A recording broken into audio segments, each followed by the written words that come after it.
please.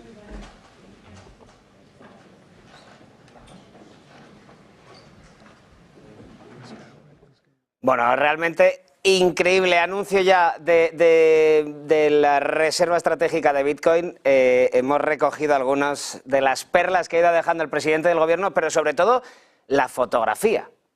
El secretario, perdón, del Tesoro de Estados Unidos, el zar cripto al otro lado y además los pesos más pesados del ecosistema.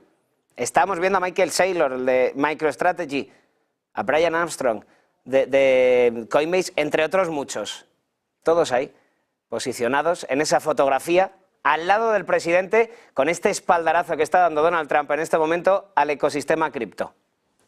Imagen, la verdad que, por lo menos para el ecosistema cripto, podríamos que decir histórica. Pues en la última hora, un 2,5 se ha dejado Bitcoin, 85.744 dólares. Tal vez un precio de entrada maravilloso para muchísima gente que estará viendo ahora mismo este anuncio de Donald Trump. Reserva estratégica, decía, el año pasado, es verdad que lo decíamos antes, que ha cumplido con sus promesas. El año pasado prometí convertir a Estados Unidos en la capital mundial de las criptomonedas. Estamos trabajando en esta dirección, decía Trump. Ayer firmé oficialmente la orden para crear la reserva estratégica de Bitcoin. Será un Fort Knox virtual para el oro digital que se alojará en el Tesoro de Estados Unidos. No le ha gustado a muchos inversores lo que dijo en el anuncio, que es que no iba a comprar nuevos bitcoins. Ya tienen 200.000, tampoco tienen poco, 18.000 millones de dólares en bitcoin tiene Estados Unidos. Ya con eso, pues hombre, para empezar no está nada mal. Lo que sí que dijo, nos lo ha explicado antes Álvaro de María, es que no es que simplemente no vayan a comprar luego, es que no van a comprar con dinero público, con dinero del contribuyente. También interesante en el momento en el que ha criticado la anterior administración a la de Biden, diciendo que ellos vendieron muchísimos miles de bitcoins sin percatarse de lo que iba a poder costar bitcoin en el futuro. Y ha recuperado una frase típica, clásica en el ecosistema, que es never sell bitcoin, nunca vendas bitcoin. Como... hablando del poder que tiene como reserva de valor. Vamos a dar paso de nuevo a nuestros invitados. Tenemos además a un nuevo invitado que es Adrián Bernabeu. Muy buenas noches. Muy buenas, gracias por invitarme. También teníamos a Álvaro de María y a Oliver Ramos. Bueno, primeros, Adrián, que acabas de llegar. ¿Qué opinas de primeras reflexiones después de haber visto este momento con todos esos, no zar cripto es solo uno, pero con todos estos gerifaltes del ecosistema, además del presidente del gobierno, con su secretario del Tesoro y todo? Bueno, ¿qué te ha parecido? Bueno, sin duda es algo histórico y es increíble poder vivirlo, ¿no? de primera mano. Parece que el mercado no está reaccionando de la misma forma que se esperaba. Se ha descontado muchos de estos sucesos, pero al menos está viendo algo importante.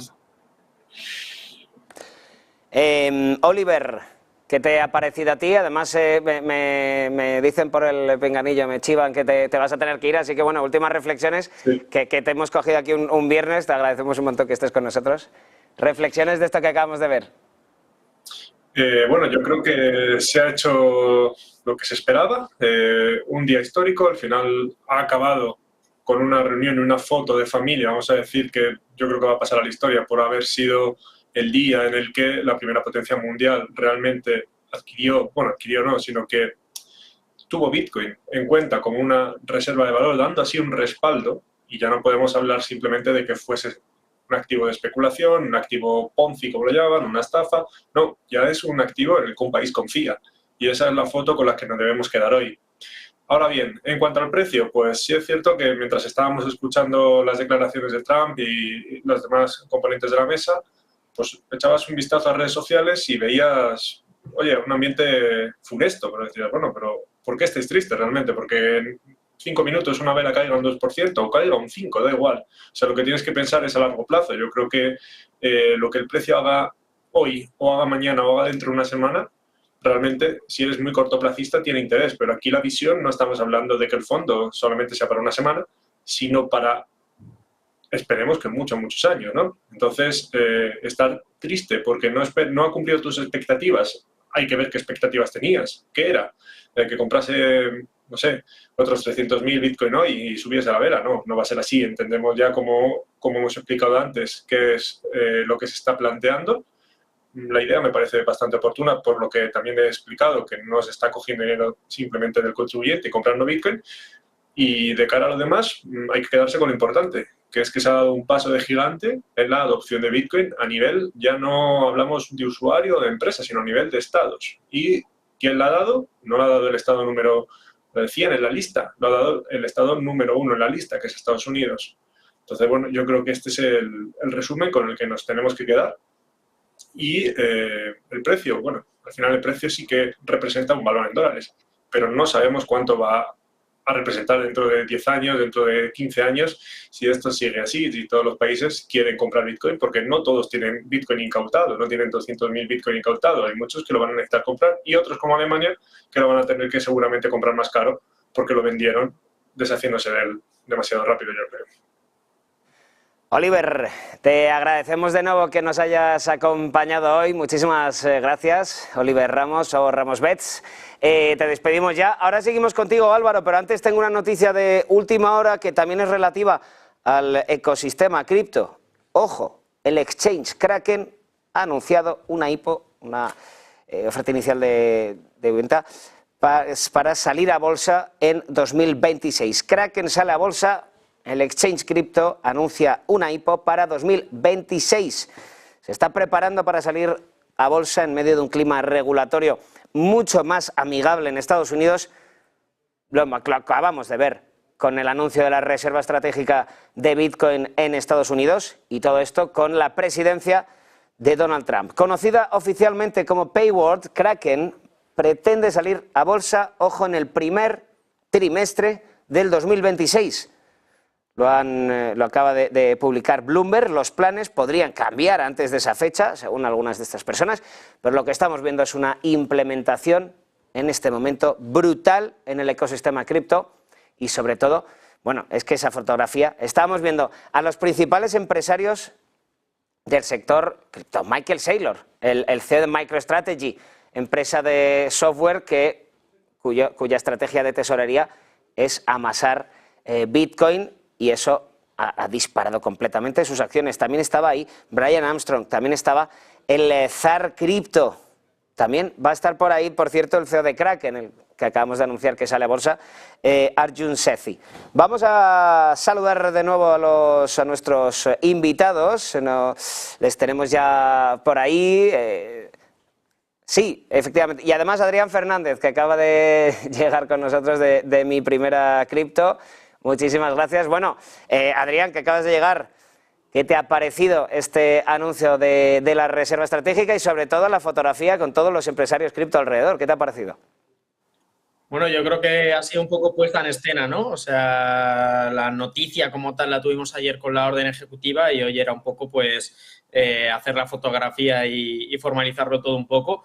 Pero justo he entrado y he escuchado a Oliver comentando el tema de las expectativas de cada uno, y efectivamente es que en el corto plazo pues todo se mide ahora mismo en las expectativas que tuviese cada inversor de qué era lo que iba a suceder, pero los que llevamos ya bastante tiempo y los que miramos un poco más a largo plazo, y pues justo está aquí Álvaro que tiene ese libro de la filosofía de Bitcoin, que hablamos ya de algo más profundo, ¿no? Pues que en el día de hoy tengamos al presidente de Estados Unidos, de la mayor potencia mundial, simplemente hablando de Bitcoin, era algo que hace 4 años nos hubiesen llamado locos, y hace 8 años ni te cuento, ¿no? Entonces, pues bueno, aquí ya queda cada uno con la impresión que quiera. El que esperase que fuesen, como ha dicho Oliver, a comprar hoy 300.000 Bitcoin más, dándole a un botón y haciendo que suba una vela, pues obviamente no se han cumplido sus expectativas, pero también tendría que revisar un poco cómo hace las expectativas de mercado esa persona. El que entienda la importancia que realmente tiene el hecho de que simplemente el estado más potente del mundo te diga que va a crear una reserva de Bitcoin, aunque sea a partir de los Bitcoins que ya tiene, que ha ido confiscando, recaudando, lo que sea, es una grandísima noticia para largo plazo y para pues todo aquel que ha ido viendo cómo se ha desarrollado el activo y cómo, digamos, se ha ido aceptando en instituciones cuando hace unos años pues no se aceptaba. Luego ya entraremos, hablando otra vez de la filosofía de Bitcoin, de cómo impacta que el poder entre dentro del juego de Bitcoin, ¿vale? Porque pues Bitcoin se creó para una cosa, pero se creó para estar un poco al margen del poder. Y si ahora el poder quiere estar del lado de Bitcoin, pues veremos un poco cómo va evolucionando todo eso, pero yo creo que eso ya es un tema más profundo que quizás Álvaro nos comente ahora algo. Pues Álvaro, ya que te están llamando. Tira el balón a su tejado. Totalmente. Nada, a ver si quieres recogerlo. Álvaro, te escuchamos. Pues sí, fantástico. Yo al final, pues es lo que comentaba, ¿no? Al final Bitcoin es un activo que preserva mejor el valor que el resto de activos, ¿no? Es un activo que está diseñado específicamente para eso, ¿no? Pues tiene mucho sentido que los estados lo atesoren porque les va a dar mayor poder adquisitivo, mayor poder de compra en el futuro, ¿no? Además que tiene una relevancia muy significativa, ¿no? Yo cuando lo solía comparar con la pólvora me refería a este tipo de cosas, ¿no? Nosotros también decimos que Bitcoin es para los enemigos, ¿no? Entonces, en ese sentido, los gobiernos también lo van a poder utilizar, por supuesto que sí. Pero si es un vehículo de ahorro mejor, superior, pues tiene todo el sentido del mundo que los estados entren aquí, ¿no? Y no solo los estados, ¿no? Sino muchísimos agentes económicos. Como decía, si uno adopta primero la pólvora, pues va a tener ventaja frente al vecino que no la adopta, le va a poder conquistar. En este caso lo que va a poder hacer es, si se revaloriza más, si tienen mayores activos y ganan más dinero, pues van a poder comprar las empresas de otros, van a ser capaces de atraer talento, ¿no? Van a ser capaces de mejorar su economía y la vida de sus ciudadanos. Al final esto simplemente es eso, es una manera de preservar mejor la riqueza a lo largo del tiempo. Entonces, ahí tenemos una ventaja gigantesca, inmensa, ¿no? En ser los primeros en adoptarlo y que lo haya hecho la mayor potencia del mundo, pues va a abrir todavía más la brecha con los demás, ¿no? Mientras en Estados Unidos están con Bitcoin, en Europa estamos con el euro digital. Efectivamente, estamos con eso. Me ha parecido interesante el melón que ha abierto Adrián, es que además una de las preguntas que tenía preparadas iba un poco por ahí. ¿En qué se convertirá en este caso el inversor retail, el inversor pequeño? En el pequeño pez en un mar de ballenas. Si los estados empiezan a hacer reservas estratégicas y como todos los oyentes ya saben, el número de Bitcoin es finito o va a serlo, ¿en qué se va a convertir el pequeño inversor? Adrián, Bernabéu, eres el último en haber hablado. Te lanzo a ti esta pregunta. Dentro de un futuro próximo, con estados, con reservas estratégicas, con grandes fondos de inversión, con grandes empresas que van a estar comprando Bitcoin y siendo Bitcoin un activo finito, ¿en qué se va a convertir el pequeño inversor? Esto no es nuevo, no es algo que de repente suceda solo con Bitcoin, ¿no? O solo con los activos digitales. En este caso, Bitcoin es el último que ha llegado a esta posición, pero así pasa con todos los demás activos hasta el momento. La única diferencia es que por primera vez en la historia las personas de a pie han tenido la capacidad de acceder a este activo, a este increíble activo que cambia las reglas del juego por completo a nivel histórico y que antes pues no era posible, ¿no? Que los grandes fondos o que las grandes instituciones o que los entes de poder accedieran después a un activo tan poderoso, ¿no? Entonces hemos tenido la oportunidad hasta, bueno, podríamos decir el 11 de enero de 2024 que se iniciaron estos ETFs y ahora ya, pues, los países, ¿no? Entonces, simplemente se iguala el juego con los demás activos en los que, bueno, en este caso sí que es más limitado que el resto, pero no cambia el hecho de que cualquier institución pueda entrar o pueda adquirir parte del pastel. Lo bueno para algunos, para aquellos que tomaron la decisión antes de que esto sucediera, es que ya tenían parte de ese pastel, algo que, por cierto, no le pueden diluir de ninguna forma, y eso pues probablemente también cambie la situación de muchas personas, las clases sociales para muchos otros. Y sí me gusta también el matiz que han hecho en la separación de Bitcoin con lo que llaman activos digitales, ¿no? Han hecho pues la creación de una reserva estratégica de Bitcoin y almacén, ¿no? O stock de activos digitales y me gusta que lo hayan matizado de esa manera. Bueno, Álvaro, y ahora vamos a dar paso a nuestro siguiente invitado, pero Álvaro, te escucho sobre esta cuestión que además, siendo un filósofo del Bitcoin, me parece muy interesante. Bueno, básicamente estamos viendo, pues eso, ¿no? De toda esta adopción, esta separación de Bitcoin de cripto, yo creo que es la parte más importante de todas, ¿no? Porque durante muchísimo tiempo hemos estado escuchando que se hacía una bolsa donde se metía cripto y ahí iba todo, iba Bitcoin, iba en otro tipo de activos, ¿no? La importancia de entender que Bitcoin no tiene emisor, no tiene nadie que lo controle, lo convierte en un activo real, muy similar al oro, ¿no? Mientras que el resto de criptos son activos que son pasivos de las empresas que los emiten, de las fundaciones o de los equipos que las sacan, ¿no? Entonces, entender la diferencia tan grande entre uno y otro es abismal, ¿no? Es fundamental, ¿no? Es como si hubiésemos creado un nuevo elemento, un nuevo tipo de realidad, un nuevo tipo de materia, es un activo real digital, ¿no? Es una cosa que antes no existía antes de Bitcoin. Y el resto no, el resto son como participaciones en empresas, como participaciones en acciones. Y en ese caso tienes que hacer la valoración de cada proyecto.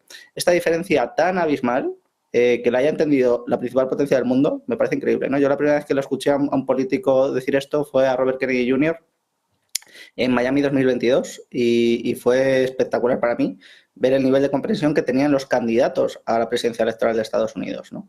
Y la verdad que yo estoy totalmente sorprendido de que esto se haya hecho, ¿no? Sí que me asustaba al principio que se metiese dentro de la reserva de activos digitales, como llaman, o de otro tipo de activos, a Bitcoin con todo lo demás, porque creía que iba a generar muchísima confusión en la gente. Que se haya separado es una noticia magnífica, de verdad, magnífica. Que se le dé la relevancia es magnífica.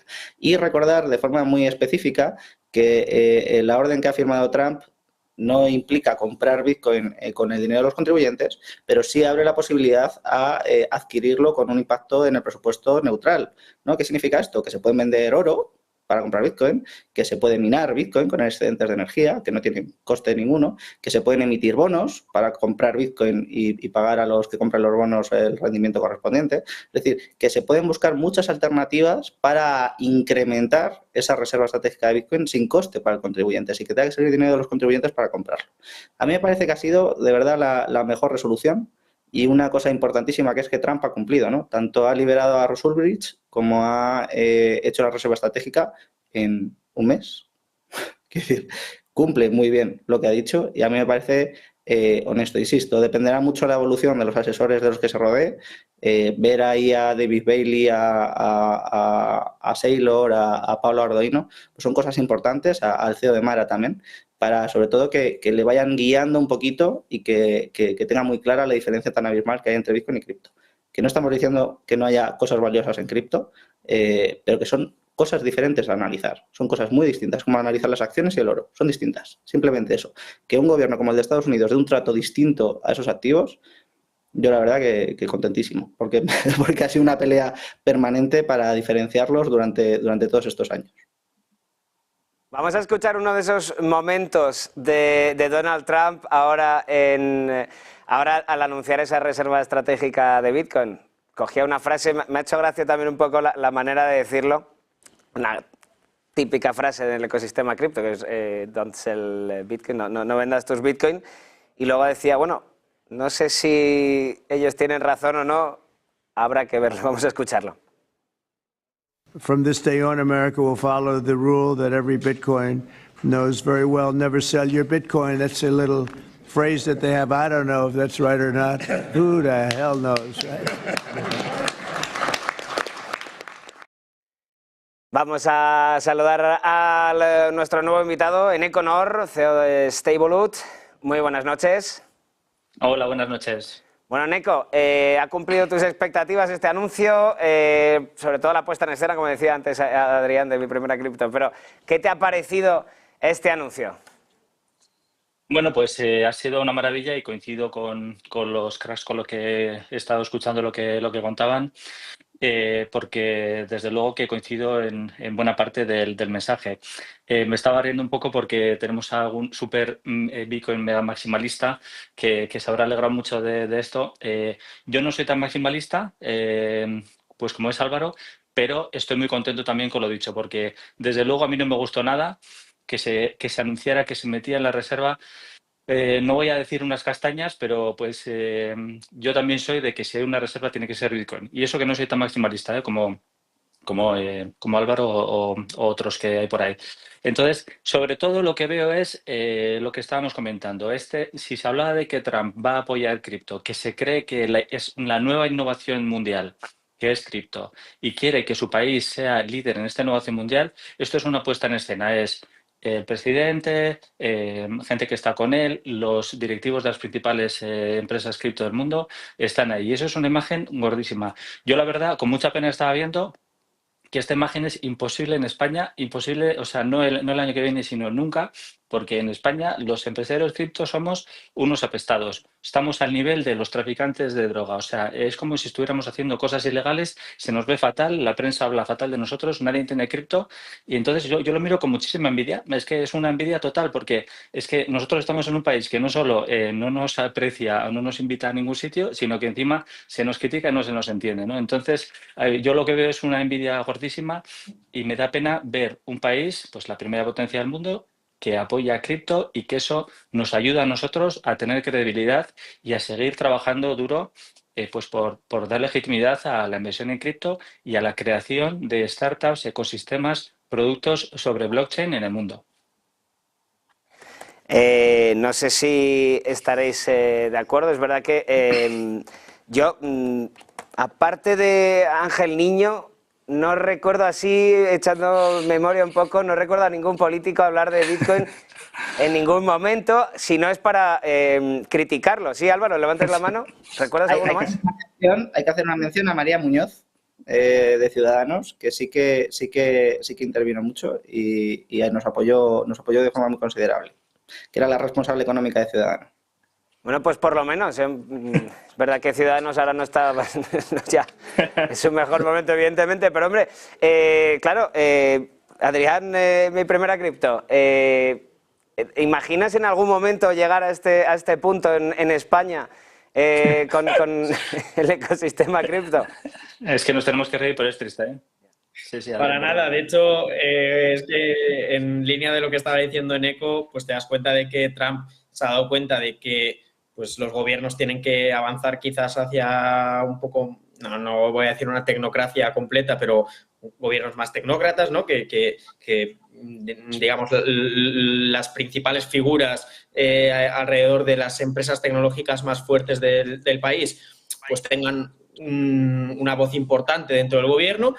Y en España parece que hacemos todo lo contrario, que cogemos un poco al más tonto de la clase de delegado. Entonces, pues bueno, se ha dicho muchas veces a modo de meme, pero es que el meme es una realidad. Entonces, lo veo complicado en España. Y luego, lo que comentaban, me parece que sí, que muy acertado el tema de que Bitcoin se separe del resto de monedas, porque decía Álvaro, es que el resto de monedas, las altcoins, serían como una acción o una participación. Es que ni siquiera, porque entonces la gran mayoría estarían consideradas como un security. Es que hay proyectos y hay altcoins muy buenas que el token nunca va a representar el valor real del propio proyecto. Entonces, ni siquiera es como tener una acción. Es todavía peor porque estás sujeto a que el token sea realmente útil y tenga una demanda dentro del mercado. O sea que muy bueno esa diferenciación de decir, oye, por un lado Bitcoin, que efectivamente es un nuevo material digital que se ha creado, es una materia prima digital,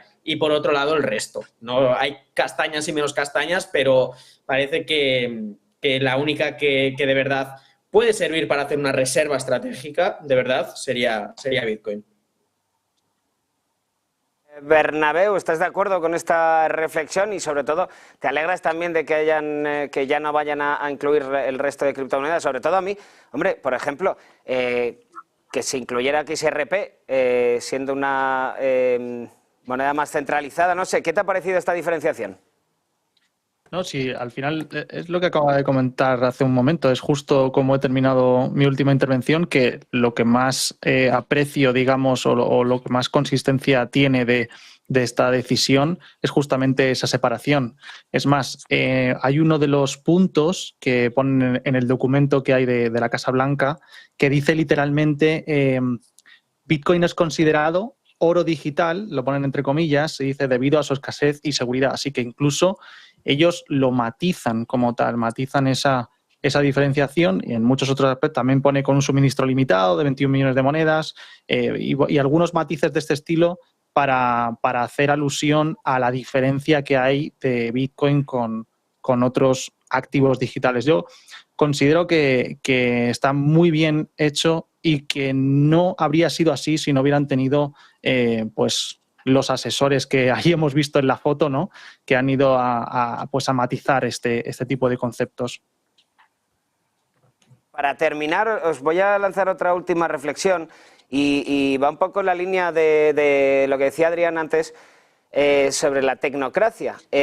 Claro, ahora estamos viendo por primera vez a un gobierno de Estados Unidos pro cripto, que va a ir empujando por lo menos al sector. Entonces, es también un poco filosófico me estoy poniendo, pero bueno, ¿cómo se deberían establecer las políticas cripto?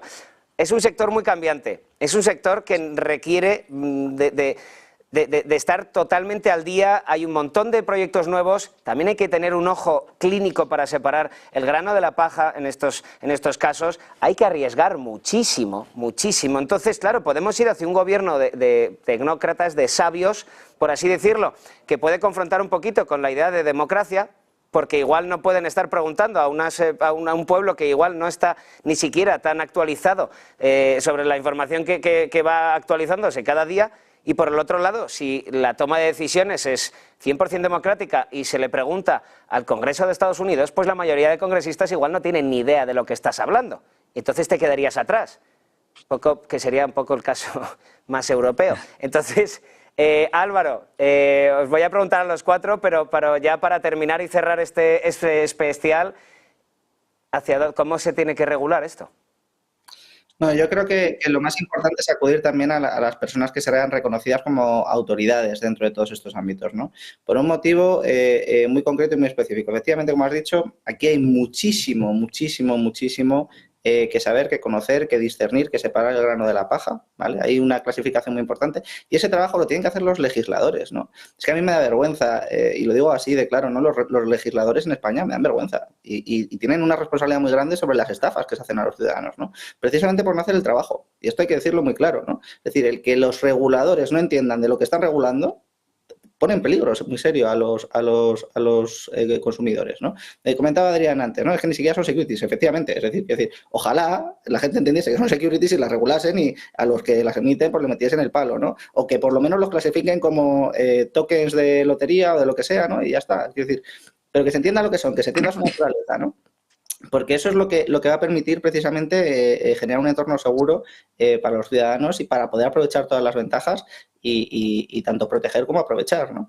Y en este sentido yo creo que es fundamental que hagan los deberes. Yo de verdad, los reguladores no entienden de lo que hablan en la mayor parte de los casos y esto es vergonzoso y lo ves con las leyes que se hacen y lo ves con la regulación que se hace, ¿no? Y cuando vas a explicar proyectos, cuando vas a explicar empresas, es que ni siquiera saben lo que es una multifirma.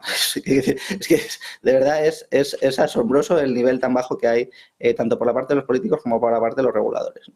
Entonces yo creo que sí, que tenemos que ir hacia un sistema de jurisdicciones, si se quiere, más personalizadas, ¿no? Que se adapten más a este tipo de cosas y que cuenten con el consejo de alguna manera de la gente especialista en los sectores, ¿no? Esto yo creo que es una cosa que se ha abandonado un poco y creo que es bastante importante, ¿no? Sobre todo porque va en detrimento de aquellos que no lo hagan. En Estados Unidos, por ejemplo, el tema lobby está muy adoptado, ¿no? Cuando vas allí, pues a Trump, ¿qué hacía? Pues los bitcoiners donaciones en la campaña electoral y se lo llevan a las conferencias y, oye, déjate asesorar, déjate tal, déjate cual. Cada uno tiene sus medios, ¿no? Eso en Europa, por ejemplo, se estila mucho menos.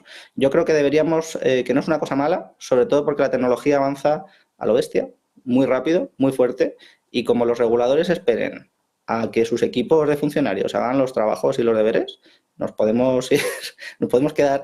La brecha que se va a abrir entre Estados Unidos y Europa va a ser tan grande en términos económicos, en términos empresariales. El otro día había el gráfico de las empresas que valen más de 10 billions en Europa y en Estados Unidos, ¿vale? Europa tenía ahí 4 puntitos y Estados Unidos como un megamapa gigantesco de empresas, yo creo que eso no va a parar de crecer, ¿no? Y ahora además tenemos a China, que también crece muy fuerte, ¿no? Entonces yo creo que de verdad que estamos infravalorando mucho la ventaja competitiva que te ofrece posicionarte antes y hacer los deberes. No hay nada más práctico que una buena teoría y entender lo que está pasando. Y eso es lo que a mí me da mucha pena, que en Europa no se esté haciendo, porque tenemos capacidad para hacer muchas cosas y tenemos siempre una barrera delante que es la regulación.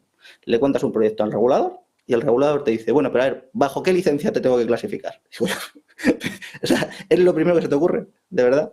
Entonces, yo básicamente eso, ¿no? Que de verdad que se puede avanzar mucho, se pueden hacer muchas cosas muy bien, pero con los reguladores tal y como están en Europa, no vamos a ningún lado.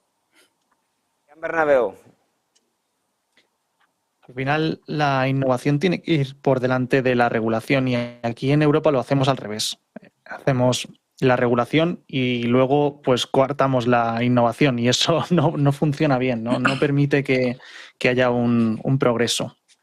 Y no sé, por ejemplo, en la inteligencia artificial hemos hecho una de las mayores regulaciones que hay en el mundo y no tenemos empresas regular y probablemente no quieran venir, pues principalmente porque no es un lugar donde le den las vías, ¿no? o las capacidades o las posibilidades. Si se van a ir a esos lugares donde sí les abren las puertas, donde sí les permiten hacer pues todo lo que en los lugares más regulados no permiten, ¿no?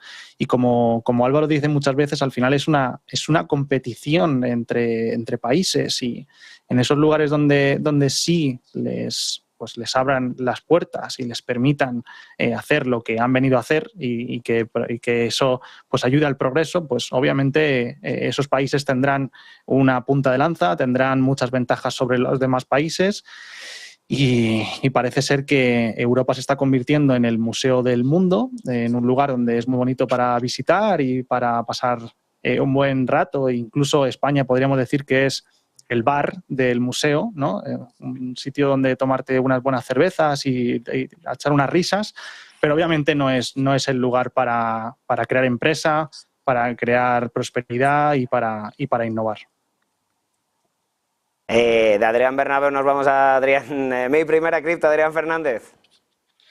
Nada, bueno, con respecto a esto que hablábamos de un gobierno más tecnócrata, pues yo creo que obviamente también hay que encontrar el punto intermedio de que el propio gobierno sea realmente una representación del pueblo y por otro lado está la parte regulatoria, en la que sí que de verdad hay que utilizar pues esos expertos, esas figuras de poder dentro de cada sector que sepan regular correctamente. En Europa, como bien estamos diciendo, es que la solución a todo es empiezo por prohibirlo y luego empiezo a regular, pero mal. O sea, cuando no conocen algo, lo primero es, vale, pues lo prohíbo. O sea, inteligencia artificial, lo prohíbo, no lo puedes prohibir. Vale, pues ahora ya voy viendo qué hago. Pero la primera respuesta a todo es, lo prohíbo y luego voy viendo cómo lo apaño. Y cómo lo apañan no suele ser de la mano de expertos, conocedores del tema, sino 4 personas puestas a dedo que dicen, bueno, yo creo que habría que hacer esto. Y con eso lo solucionan.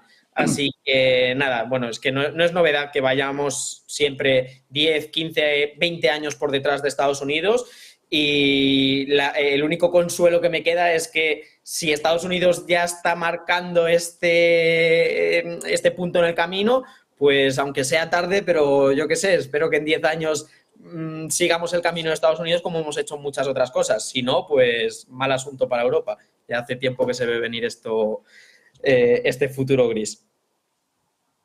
Terminamos contigo. Cuéntanos. Sí, me estaba riendo cuando hablaba Bernabéu de una cosa que sería graciosa, si no es porque es triste, la famosa regulación europea, la primera del mundo en inteligencia artificial, cuando no hay ninguna empresa de inteligencia artificial que se precie. Y lamentablemente eso mismo ha pasado en cripto. La regulación MiCA, tan aplaudidísima, la primera regulación cripto del mundo, tiene algunas cosas buenas, pero en la práctica va a ser un desastre. Va a ser un desastre, ya empiezas a prohibir la mayor stablecoin del mundo. Los exchanges europeos no pueden meter la mayor stablecoin del mundo, la que más liquidez tiene, la que más pares tiene. Están los exchanges europeos en desventaja con el resto del mundo. Se ponen muchas trabas a distintas transferencias entre cripto. Estás poniendo tantas limitaciones. Como siempre, la regulación que intenta proteger al usuario, al cliente, al final lo que está haciendo es que haya tantas limitaciones que todo salga de Europa y las empresas cripto se vayan y todo pase fuera de Europa. Entonces, en general, la regulación mal hecha o intentando ser los primeros en regular y poner tantas trabas y tal que al final así no puede ser. Y me da muchísima pena, pero Europa, que está atrás en casi todo, lamentablemente va camino de quedarse atrás en la innovación cripto, en la que tanto creen muchos países y sobre todo pues ahora mismo Estados Unidos. Es una pena que nos quedemos atrás y ya no solo que no se apoye, sino que se nos siga criticando y seguimos siendo los grandes incomprendidos del mundo de la innovación mundial. Os agradezco a los cuatro enormemente, bueno, y a Oliver, que ha estado antes con nosotros, habernos acompañado, sobre todo siendo un viernes y a estas horas. Muchísimas gracias por acompañarnos en un día importantísimo para el ecosistema cripto, para Bitcoin en particular y sobre todo por ese espaldarazo que hemos visto de Donald Trump, esa imagen con todos los empresarios alrededor. Una manera de apoyar la industria y apoyar a los empresarios totalmente del ecosistema cripto. Oliver Ramos, que ya no está, perdona, Álvaro de María, autor de la filosofía de Bitcoin, Adrián Bernabeu de bitcoinismo.com, Adrián Fernández de Mi Primera Cripto y Eneconor, CEO de Stablewood. Muchísimas gracias a todos. Un placer. Buenas noches. Un placer, como siempre. Buenas noches. Muchas gracias. Chao. Y vamos a escuchar uno de los momentos estelares que ha tenido Donald Trump en esa firma de la Reserva Estratégica de Bitcoin. Una crítica primero al gabinete anterior, al gobierno de Joe Biden, diciendo que han vendido demasiados Bitcoins sin saber lo que se iban a revalorizar después. Y también diciendo una frase clásica, mítica dentro del ecosistema cripto. Lo escuchamos. I promise to make America the Bitcoin superpower of the world and the crypto capital of the planet, and we're taking historic action to deliver on that promise, as you know, around the table. Yesterday, I signed an executive order officially creating our strategic Bitcoin reserve, and this will be a virtual Fort Knox for digital gold to be housed within the United States Treasury. That's a big thing, Scott. Este era uno de los momentos estelares, de los grandes momentos. Es verdad que cuando ha dicho, bueno, ya veremos si tiene razón o no, se ha visto alguno de los empresarios, como Michael Saylor, un poco tapándose así la cara. Echamos un repaso rápido en este especial Criptonegocios, hoy aquí en Negocios Televisión. Bitcoin no se ha tomado bien esta reserva estratégica, tal vez por la separación de Bitcoin del resto de criptomonedas. No, realmente lo que ha molestado al mercado es que el gobierno de Estados Unidos no vaya a comprar nuevos bitcoins para esta reserva estratégica. Una reserva estratégica para la que ya cuentan con 200.000 bitcoins, 18.000 millones de dólares para esta reserva estratégica de bitcoin. Eso es lo que ya cuentan Estados Unidos y lo que tampoco se está tomando en cuenta, por lo que estoy viendo por lo menos en Twitter, que es un poco el sentimiento de mercado, no se está teniendo en cuenta lo que decía Álvaro de María. Se puede utilizar lo que ya se tiene como oro para comprar Bitcoin. Lo que están diciendo en esta reserva estratégica es que lo que no van a hacer es usar el dinero del contribuyente para comprar Bitcoin. Algo que, bueno, parece buena idea. Bitcoin, 86.258 dólares, cayendo en este momento, en la última hora, un 1,5% y en la jornada más de un 3%. Hasta aquí este